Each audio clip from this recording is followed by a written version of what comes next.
tignan nyo, napapansin na ng sambayan ng Pilipino, mga kababayan. Yung nabanggit ho natin, na ang sabi natin ay wala na silang ginagawa, kundi puro dating Pangulong Duterte na lang. Yun na lang ang paulit-ulit nila. Doon na lang sila nagpapabalik-balik, mga bossing.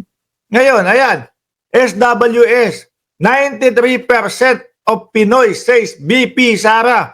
93% mga senador. 93% no, ng Pilipino ang sinasabi kailangan i-priority ni Inday Sara Duterte ang pangangailangan ng taong bayan. Kung hindi kaya, magbitiw na. No? Kung araw-araw sa ginawa ng Diyos, isang tao ang pupukusan niya, kundi ang tatay niya, hindi na po nagagampanan ang ating bayan. Hindi na po naharap ang ating bayan, mga bossing. Sabi dito, SWS, 93% of registered Filipino voters are of the opinion that Vice President Sara Duterte should collaborative work to prioritize the nation's need. Yung atin hong gobyerno sa pangunguna ni Pangulong Bongbong Marcos na dapat po nandiyan si Inday Sara Duterte bilang Vice Presidente. Dapat po tumutulong, mga kababayan. Ang nangyayari pa ho, yung presensya ng Vice Presidente na laging wala sa Pilipinas, na nakatuon lang ho sa kanyang tatay, wala na nga yung presensya sa Pilipinas, wala na nga yung tulong sa Pilipinas, hinahatak pa pababa ang gobyerno.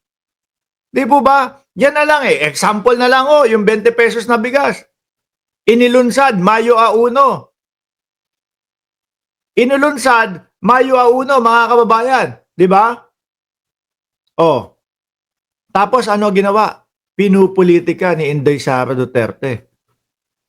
Pinulitika, nakisyo daw ho, ganito, pinambabayad o pambayad sa boto ng tao yung 20 pesos na bigas. Natural ho kapag ka ikaw ay nakakuha na ng solusyon doon sa problema, patatagalin mo pa ba yung pambansang nanay survivor? Hindi na.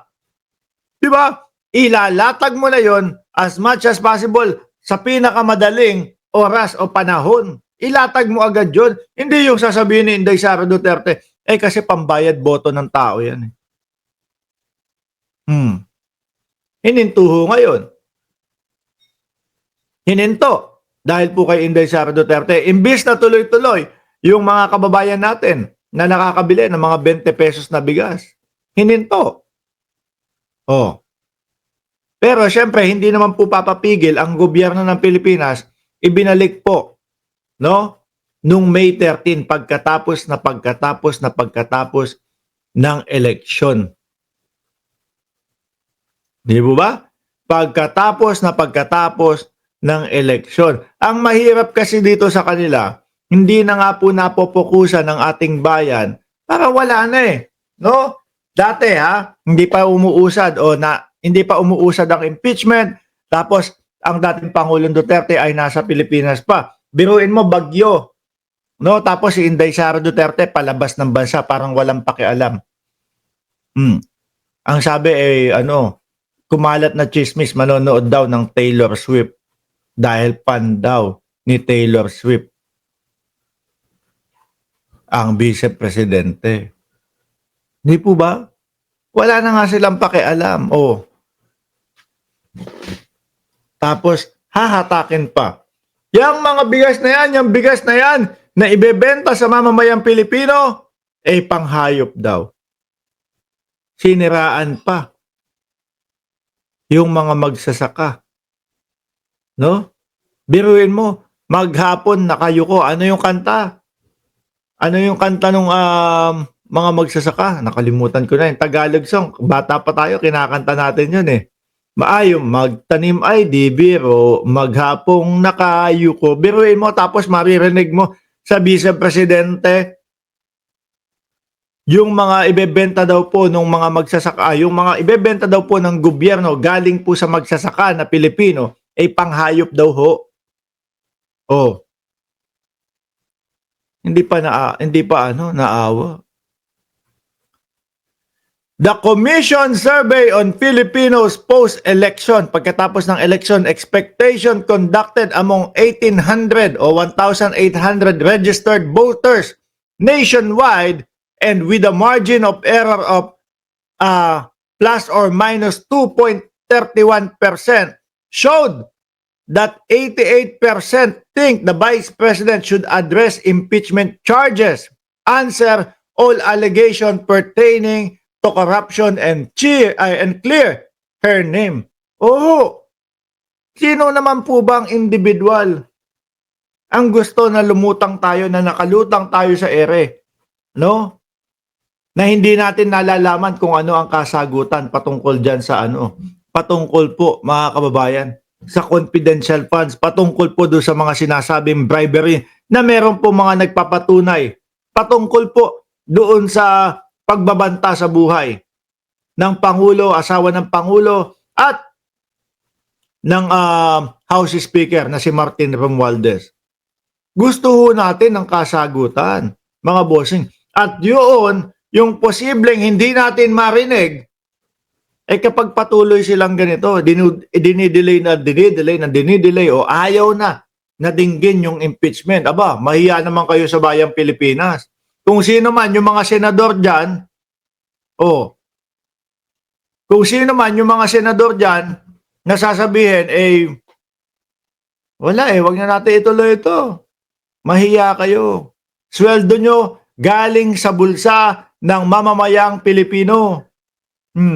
Gusto ng mamamayang Pilipino marinig ang sagot dyan. Di kung hindi talaga ninakaw. Di kung talagang ginamit sa maayos. Di ba? At least narinig ng mamamayang Pilipino, hindi yung matatatak sa historya ng bayan natin na yung confidential funds, etc., hindi nasagot yun, hindi alam ng mamamayang Pilipino. Biruin mo, aabot tayo, 2050 na.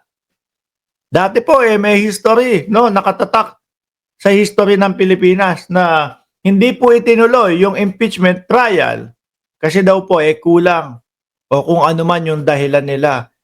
Ngayon, hanggang ngayon po, biruin mo, ibabalita, ngayon, 2050 na po.